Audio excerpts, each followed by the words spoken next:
Intermediate part 2 का lecture number 5 है। आज हमने इस लेक्चर के अंदर सी प्रोग्राम को किस तरह से डेवलप किया जाता है, कौन से स्टेप्स होते हैं जिनको फॉलो करके आप एक कंप्लीट प्रोग्राम बनाते हैं, वो देखने हैं। तो बेसिकली हमारे पास ये 6 स्टेप्स यहाँ पर लिखे हुए हैं। इन 6 स्टेप्स को जब आप फॉलो करते हैं तो आप एक C++ या सी लैंग्वेज का प्रोग्राम सक्सेसफुली बना सकते हैं और बनाने के बाद उसे चला भी सकते हैं।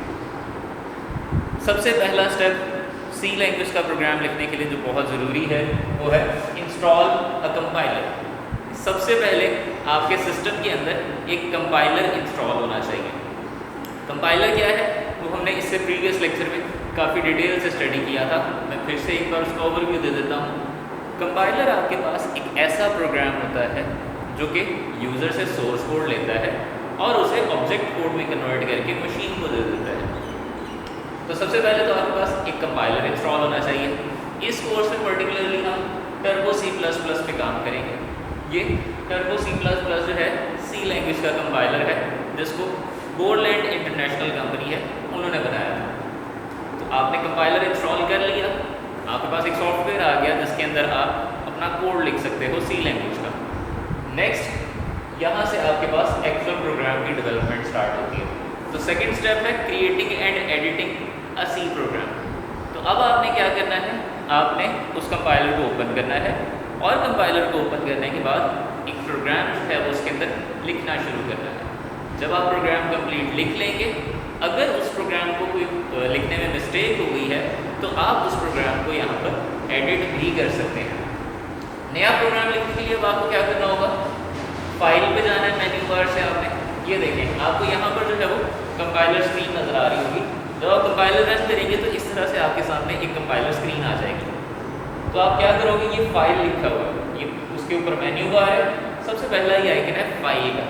आप फाइल पे क्लिक करोगे, एक ड्रॉप डाउन मेन्यू आ जाएगा। उस ड्रॉप डाउन मेन्यू से आप क्या करोगे, न्यू को सिलेक्ट करोगे, फाइल और न्यू। तो इस तरह से आप एक नई सोर्स फाइल ओपन कर लेंगे जिसके अंदर आप अपना कोड लिख सकते हैं। तो लेट्स से कि हमने इस स्टेप को कंप्लीट कर लिया, हमने अपना कोड जो है वो इसके अंदर लिख लिया है। नेक्स्ट स्टेप क्या है, सेविंग अ सी प्रोग्राम। अब आपने जो कोड लिखा है या जो प्रोग्राम लिखा है उसको सेव करना है कंप्यूटर के अंदर, ताकि फर्दर भी कभी जब आपको इसकी ज़रूरत पड़े तो आप इसको यूज़ कर सकें। सेव करने के लिए आपको क्या करना है, आपने फाइल पे जाना है, दोबारा से आपके सामने ड्रॉप डाउन मेन्यू ओपन होगा और आपने सेव पे क्लिक कर देना है। एक मेथड तो ये है, या फिर आप क्या करेंगे, अपने कीबोर्ड से जो फंक्शन कीज़ होती हैं उनसे F2 प्रेस करेंगे तो आपने जितना भी प्रोग्राम लिखा होगा वो सारा का सारा सेव हो जाएगा। हमने प्रोग्राम क्रिएट कर लिया, अगर उसमें कोई प्रॉब्लम थी उसे एडिट कर लिया और अब हमने उसको सेव भी कर लिया है ताकि हम उसे फ्यूचर में भी इस्तेमाल कर सकें। तो अब हमारे पास जो नेक्स्ट स्टेप आता है वो आता है कंपाइलिंग अ सी प्रोग्राम। अब हमने उस प्रोग्राम को कंपाइल करना है, यानी कि सोर्स कोड से ऑब्जेक्ट कोड में कन्वर्ट करना है ताकि हमारे कंप्यूटर को उसकी समझ आ सके। क्योंकि हमने जो कोड लिखा है वो सी लैंग्वेज में लिखा है और सी लैंग्वेज जो है वो एक हाई लेवल लैंग्वेज है। इसमें लिखा हुआ कोड कंप्यूटर को एज इट इज समझ नहीं आता, उसे मशीन लैंग्वेज का कोड समझ आता है। तो कंपाइलर यहाँ पे क्या करेगा, इस कोड को कंपाइल करेगा। सबसे पहले चेक करेगा कि क्या इसमें कोई एरर तो नहीं। अगर इसमें कोई एरर नहीं होगा तो वो इस सोर्स कोड को ऑब्जेक्ट कोड में कन्वर्ट कर देगा। अब कंपाइल करने के लिए आपको क्या करना है, आप दोबारा से मेन्यू बार में कंपाइल के बटन पे जाएंगे।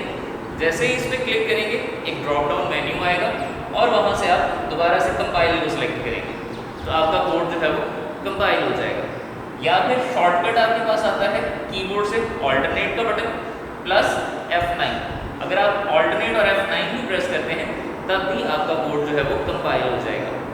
यहाँ पर एक कंस्ट्रेंट ये है कि कोड आपका तब कंपाइल होगा जब इसके अंदर कोई एरर नहीं होगा। अगर कोई एरर होगा तो हमें कंपाइल टाइम पे ही हमारा कंपाइलर बता देगा कि किस लाइन पे और क्या एरर है। आप उस एरर को रिमूव करेंगे, उसके बाद आपका कोड जो है वो ऑब्जेक्ट कोड में कन्वर्ट होगा। हमने कोड कंपाइल भी कर लिया। अब नेक्स्ट हमारे पास जो स्टेप आता है वो है लिंकिंग अ सी प्रोग्राम। अब हमें क्या करना है, हम अपने प्रोग्राम के अंदर बहुत सारी लाइब्रेरी फाइल्स ऐड करते हैं। उन लाइब्रेरी फाइल्स को जो है वो इस प्रोग्राम के साथ अटैच करना पड़ता है ताकि उनमें लिखी हुई कोड के साथ इस्तेमाल की जा सके। उसके लिए आपका जो प्रोसेस है उसे हम कहते हैं लिंकिंग। और लिंकिंग किस तरह से होती है, आप कंपाइल के बटन पे जाते हो मेन्यू बार से और वहाँ से ड्रॉप डाउन से सिलेक्ट करोगे लिंक का बटन। तो जैसे ही आप इस लिंक पे क्लिक करोगे तो जितनी भी लाइब्रेरी फाइल्स आपने इसके अंदर यूज़ की होंगी वो सारी की सारी हमारे प्रोग्राम के साथ लोड हो जाएगी। यहाँ तक हमारा प्रोग्राम अब बिल्कुल जो है वो स्टेप 5 तक रेडी है। अब हम इस प्रोग्राम को एग्जीक्यूट कर सकते हैं। एग्जीक्यूट करने के लिए आपको क्या करना है, स्टेप 6 को फॉलो करना है जो कि हमारे पास है एग्जीक्यूटिंग अ सी प्रोग्राम। उसके लिए आपको क्या करना है, आपको मेन्यू बार से रन के बटन पे जाना है और आगे रन को सिलेक्ट करना है तो हमारा प्रोग्राम चल जाएगा। या फिर आपके पास इसका भी एक शॉर्टकट होता है, कीबोर्ड पे आपको कंट्रोल का बटन मिलेगा प्लस F9। तो यहाँ पे आपने कंपाइल और एग्जीक्यूट में कंफ्यूज नहीं होना शॉर्टकट कीज में। कंपाइल की जो शॉर्टकट की थी वो ऑल्टरनेट प्लस F9 थी और जबकि आपके पास एग्जीक्यूशन के लिए कंट्रोल प्लस F9 है। इस तरफ आते हैं, आपको एक स्क्रीन नज़र आ रही होगी। जब आप कंपाइलर चलाएंगे तो इस तरह से आपके सामने एक स्क्रीन नज़र आएगी आपको, जिसके ऊपर आप अपना कोड लिख सकेंगे।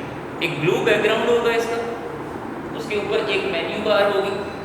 इस मेन्यू बार में आप डिफरेंट मेन्यूज़ को सिलेक्ट कर सकते हैं और उसके बाद ये सारा का सारा डॉक्यूमेंट ब्लैंक होगा।